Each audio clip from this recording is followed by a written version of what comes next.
Bonjour chers amis du signe de la Vierge, je vous retrouve pour mon plus grand plaisir et j'espère aussi pour le vôtre pour parler du mois de juin. Alors on avait fini le mois de mai, on avait commencé par je ne sais plus quel signe au mois de mai et fini par le signe de la Vierge.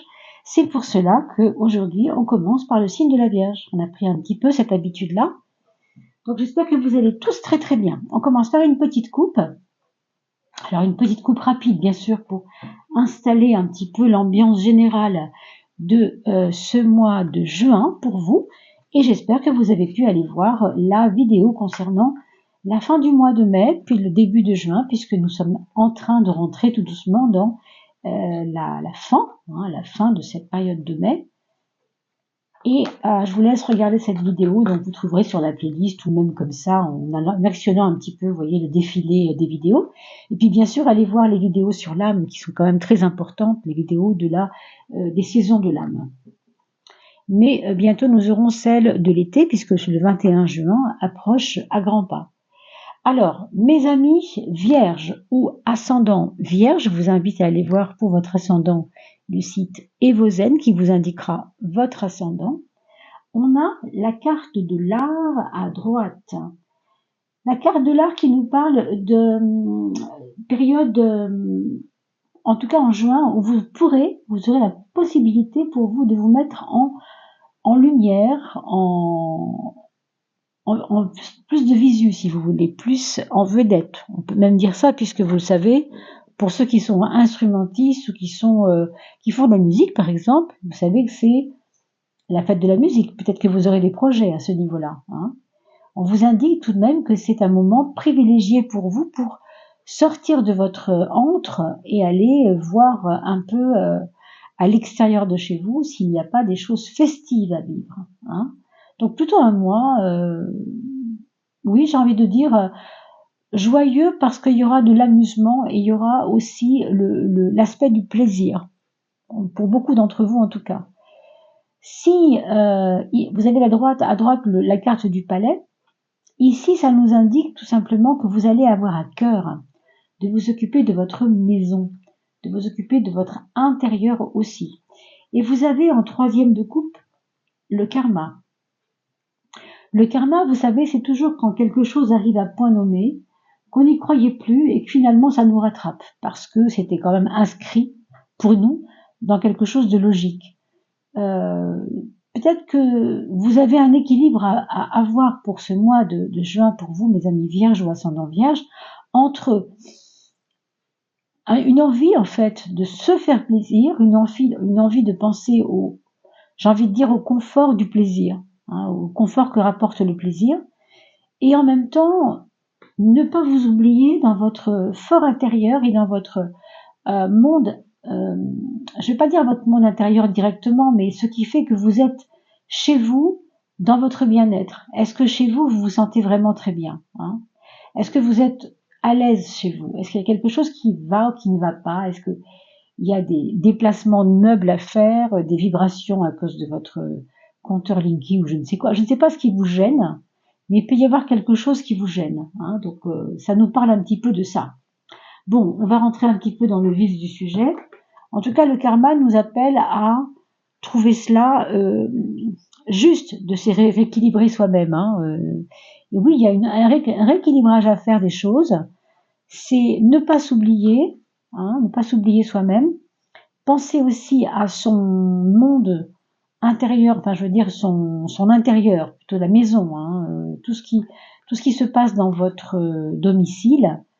Rééquilibrer tout ça et en même temps ne pas lésiner sur le plaisir aussi, mais sans s'oublier soi-même dans l'aspect harmonique plutôt. Hein, je pense qu'il s'agit peut-être de ça. Allez, on va prendre le début des cartes. Vous savez hein, comment on fonctionne avec les maisons. Eh bien, il y en a beaucoup trop là. Ouh là là. Alors, 1 et 2 et 3, on prend les premières et je pose mes cartes et je vous reviens dans quelques petites secondes.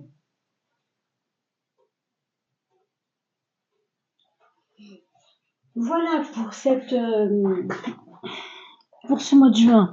On va commencer par aller voir ce qu'il en advient déjà de l'énergie qu'on est en train de quitter et vers quelle énergie on va, évidemment. Hein. C'est toujours dans un sens un peu binaire. On vient de laisser quelque chose derrière nous. Qu'est-ce qu'on vient de laisser exactement au mois de mai ou peut-être au trimestre dernier, hein. Alors, une espèce de désinvolture, on me dit. Alors, peut-être justement le fait de ne pas avoir su justement penser à cet équilibre. On s'en fichait un peu, on se disait bon, c'est pas grave, moi je suis comme ça. On me demande de perdre du poids, mais c'est pas grave, moi je suis très bien comme ça. Vous voyez, comme si vous aviez fui le problème plutôt que de le prendre en main, en compte. Hein. Il y a ce côté de prendre de la hauteur, prendre du recul, mais on va voir maintenant vers quoi nous allons aller pour comprendre en fait qu'est-ce qu'on laisse derrière nous surtout. Oui. Un peu plus de cette sociabilisation. On vous dit qu'en fait, il y a un problème avec les autres dans le sens de votre communication peut-être. Ça peut être un problème de communication que vous devez maintenant régler. Et là, en ce moment, on parle de karma. Donc, c'est quand la carte du karma sort, si vous voulez, souvent, c'est pour nous dire, bon, ben, ça y est, ça doit se faire maintenant. Les choses que tu as réglées doivent se faire maintenant. Tu ne peux pas reculer. Le karma, c'est quand le moment est là, quand c'est la porte qui s'ouvre à un moment donné où elle doit s'ouvrir, et non pas 6 mois avant, 6 mois après, c'est maintenant. Le monde nous met dans une espèce de responsabilité de nous retrouver en face des autres, si vous voulez. Peut-être que vous avez fui ce problème, et peut-être que ce problème vous rattrape. Si problème il y a, hein, je ne suis pas en train de dire que c'est valable pour tout le monde. Il y a bien sûr des personnes qui ne vont pas se sentir concernées par ce que je dis, c'est normal. Peut-être que vous allez vous sentir concerné par d'autres cartes que nous allons découvrir, bien sûr. Donc, réfléchissez bien à quelle est la qualité, je dirais la qualité des relations avec les autres. Ça, c'est vraiment important pour ce mois de juin. Ici, on va voir le point faible. Nous, on nous dit ici que vous êtes quand même très têtu. Hein. Alors, quand je dis têtu, je veux dire que vous restez souvent, peut-être, un peu trop campé sur vos positions. Et que ça ne vous aide pas beaucoup.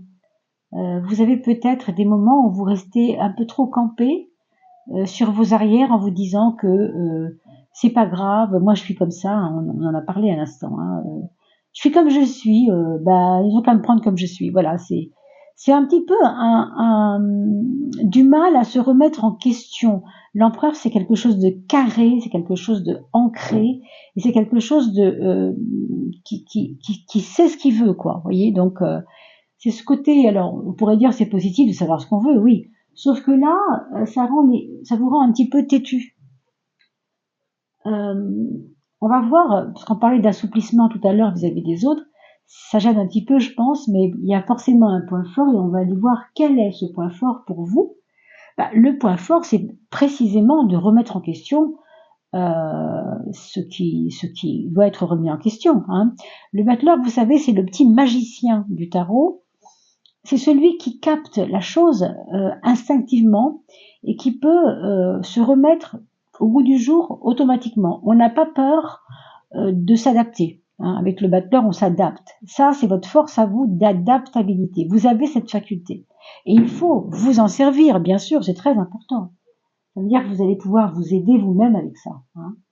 Alors, votre mental, qu'est-ce qu'il vous apporte pour ce mois de juin? Ça tombe bien, l'impératrice, 1, 2, 3, le 1 est à sa place dans la maison 1 et le 3 est à sa place dans la maison 3. Hein, on est bien d'accord que là, heureusement, vous avez quand même, je pense, un mental à toute épreuve pour ce mois de juin.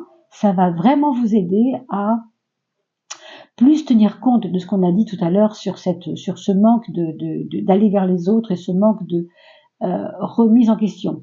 Comme on est adaptable et qu'on a en plus un esprit très clair, ça ne peut que vous aider.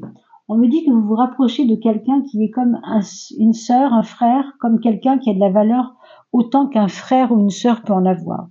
Il s'agit peut-être pas d'un vrai frère, d'une vraie sœur, mais de quelqu'un que vous ressentez comme étant un lien de sororité ou de fraternité, hein, on dit ça. Le travail, enfin si vous avez un emploi, ça c'est vraiment une carte hyper positive qui nous parle de changements dans le monde du travail. Il peut y avoir des changements, mais des changements qui vous mènent vers le haut. On nous dit aussi qu'il y a des personnes dans le monde du travail qui peuvent subir par contre, eux, des aléas. Par exemple, vous avez votre collègue avec qui vous parlez tous les jours, hein, un collègue qui est assez proche de vous, qui va vous annoncer qu'il est en train de divorcer, par exemple, parce qu'il y a des changements chez lui, ou qu'il va déménager, ou qu'il va avoir un enfant, ou qu'il va avoir un problème quelconque. Mais on sent que dans le monde du travail, en tout cas dans ce qui est autour de vous, dans votre environnement professionnel, il y a des changements importants. Mais pour vous, c'est plutôt positif parce que ça nous parle vraiment d'avoir des exigences qui vous emmènent vers le haut. Et puis si vous n'avez pas d'emploi, on nous parle ici d'un quotidien assez dynamique, assez dynamique, assez musclé, quoi. Hein. Les jours ne se ressemblent pas. Vous allez avoir un mois de juin où vous aurez l'impression que chaque jour est une surprise. Chaque jour vous apporte son lot de plaisir. Alors on a vu tout à l'heure, on avait cette carte qui nous parlait du plaisir. Je pense que c'est un petit peu lié à ça. C'est comme le quotidien qui amène des surprises, si vous voulez. Hein. Les projets, on a des projets qui sont reliés à une passion. Alors ça tombe bien si vous êtes musicien, tout à l'heure on a parlé de ça. Si vous avez un art quelconque, un goût pour quelque chose, c'est le moment d'y aller, quoi. Ça c'est certain. Si c'est lié à une passion de jeunesse ou une passion ancienne, c'est maintenant qu'il faut bien sûr la mettre en valeur. Il peut s'agir aussi d'un projet lié à une histoire de passion que vous allez vivre tout simplement sur le plan amoureux pour certains. Hein. On va voir ici après si vraiment ça se précise, mais il peut s'agir de quelque chose qui vous emmène vers une passion. On nous parle ici peut-être de voyage avec une personne qui vous est chère, possiblement. On va voir pour la question amoureuse, on a quand même la lune. Hein. La lune, vous savez, c'est celle qui fournit les émotions, c'est celle qui nous nourrit d'émotions. Hein. Et c'est aussi la complainte des choses qu'on se raconte. Alors, ça peut être une passion qui ne se dit pas, une passion cachée, envers un de vos voisins ou un de vos collègues ou quelqu'un de votre voisinage, mais à qui vous n'allez pas oser aller dire les choses. Encore que, je vous sens plutôt à l'aise là-dedans, hein, mais on sent que tout est rentré, tout est non dit, et qu'il peut y avoir ce genre de rencontre où on flash comme ça sur quelqu'un et puis on n'ose pas parce que on n'a pas les mêmes conditions de vie, ou alors on n'est pas du même milieu, enfin... ou alors il plairait pas à votre papa ou à votre maman, enfin j'en sais rien, vous voyez, c'est des choses comme ça. Mais il y a une passion qui est là. Et pour les célibataires, donc pas ceux dont on vient de parler, mais pour d'autres facettes, on pourrait dire, vous pouvez très bien en ce moment avoir envie simplement de vous introvertir un peu, et on peut comprendre pourquoi. Hein, vous avez quand même eu la carte du palais tout à l'heure. La carte du palais, rappelez-vous, elle est là pour nous parler justement de vous occuper de votre intérieur, votre déco, changer les meubles, changer votre lit de place, mettre, je sais pas moi, un poster de beau soleil derrière votre lit, des choses qui font du bien, quoi. Donc peut-être que vous avez envie aussi de vous comment on peut dire, mettre dans un petit cocon vous-même, pour vous-même et avec vous-même. Alors, les relations aux autres, évidemment, avec la force, on a vu tout à l'heure que j'ai raison quand je dis quelque chose, je suis campée sur mes positions, tout ça, faites attention, c'est un point faible ici. Comme vous avez la force dans la relation aux autres, ça veut peut-être dire qu'on a parlé tout à l'heure, je ne sais pas si c'est avec vous, je ne crois pas, hein, c'était pas vous, hein, je crois pas. Mais enfin, le bras de fer, voilà. Il peut y avoir des moments relationnels comme des bras de fer. Si c'est dans le domaine professionnel, vous imaginez bien que ça peut ne pas être simple. Hein. Si c'est votre patron qui vous demande de baisser les yeux ou votre collègue qui vous dit qu'il vous piquera votre place parce que voilà, ça peut arriver. Moi, je ne le crois pas parce que vous avez quand même la roue de la fortune qui donne des ascensions plutôt intéressantes vers le haut et non pas le contraire. Mais il y a un rapport de force qui est possible aussi ou bien dans le monde du travail, ou bien envers vos amis qui apprécient plus ou moins ce côté que vous avez, hein, d'être trop têtu, de ne pas savoir parler aux autres, et quelquefois vous pouvez faire des maladresses à cause de cette force qui vous rend un peu rêche, quoi. Je sais pas comment dire, rugueux, j'entends. Vous voyez, c'est un peu ça. Par contre, ce qui est beau là-dedans, quand même, c'est que vous avez l'impératrice qui va vous peut-être vous permettre de trouver les mots justes pour vous prononcer sur quelque chose, pour vous expliquer sur quelque chose. Oui, parce qu'évidemment, avec l'ermite, vous aurez tendance, et moi je le comprends tout à fait, à plutôt avoir envie de rentrer dans votre coquille. Bon, encore une fois, il faut faire un effort de sociabilisation, de sociabilité, enfin appelez ça comme vous voulez, pour ne pas être trop campé sur vos positions et ne pas vous induire vous-même en erreur, quoi, avec ça. Hein. On est quand même là aussi pour relationner, bien sûr. Alors la maison 2, la maison de l'argent, la maison des économies, bon, vous avez un beau soleil malgré tout. Hein. Vous savez que quand le soleil sort sur un jeu, il va éclairer le projet, ou en tout cas le domaine dont on parle. Cette papesse, elle nous parle d'abord d'économie, elle nous parle de gestion. Et elle nous parle aussi de ne pas toujours savoir ce qu'il est bon de faire, parce que la papesse, elle sait ce qu'il faut faire, mais elle ne le fait pas toujours, parce qu'elle a un peu tendance à être un peu timide dans ce qu'elle voit, hein, dans ce qu'elle sent. Et il y a un petit peu un jeu subtil ici entre quelque chose de très intérieur et quelque chose de contraire très solaire. Donc des envies peut-être qui dépassent vos possibilités. Est-ce que vous n'avez pas intérêt à revoir le budget pour que cette espèce d'envie de flamber comme ça, elle soit pas un petit peu à revoir, quoi. J'ai l'impression qu'il y a un côté, il faut que les gens sachent que, voilà, financièrement, je vais bien, financièrement. Bon. Vous savez au fond de vous que c'est pas toujours le cas et vous ne savez pas comment ne pas le montrer. Il y a quelque chose ici qui s'affiche. Je veux montrer que. Est-ce que c'est cela? Est-ce que c'est une espèce de gêne sociale par rapport à des choses ici, hein? Enfin, je vous laisse là-dessus. Je peux pas aller beaucoup plus loin, évidemment, sur un tirage comme celui-ci. On va demander simplement à vos petits anges, par l'oracle de Dorine Virtue, Angel Therapy, s'il n'y a pas quelque chose qui peut vous aider en vous reliant à cette énergie de l'ange, enfin de ce qui peut vous aider ici. Voilà, c'est ça, c'est bien parlé. Hein. Throat chakra, vous savez, c'est le chakra de la gorge. Vous voyez, elle met son doigt sur la gorge pour être en train de se dire, je vais le dire, je vais prendre les mots pour le dire. Je vais pas le dire n'importe comment, je vais le dire avec parcimonie, avec douceur, avec harmonie. Hein. The angels are helping you lovingly speak your truth. Les anges vont pouvoir t'aider à dire ta vérité avec amour, c'est-à-dire avec justement parcimonie, douceur, on vient de le dire. Hein. Donc c'est un petit peu l'impératrice qui vous aide dans le chakra de la gorge ici, je pense.